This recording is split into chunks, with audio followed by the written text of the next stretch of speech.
本日は清瀬市にある管理物件へ定例の巡回点検に来ました。外階段の点検異常なし。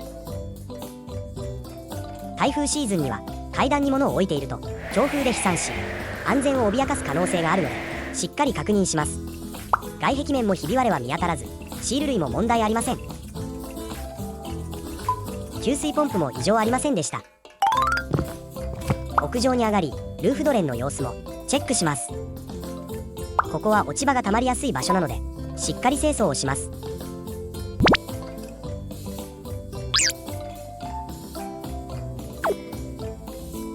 目立つ前にその場で除草作業を行います。除草完了しました。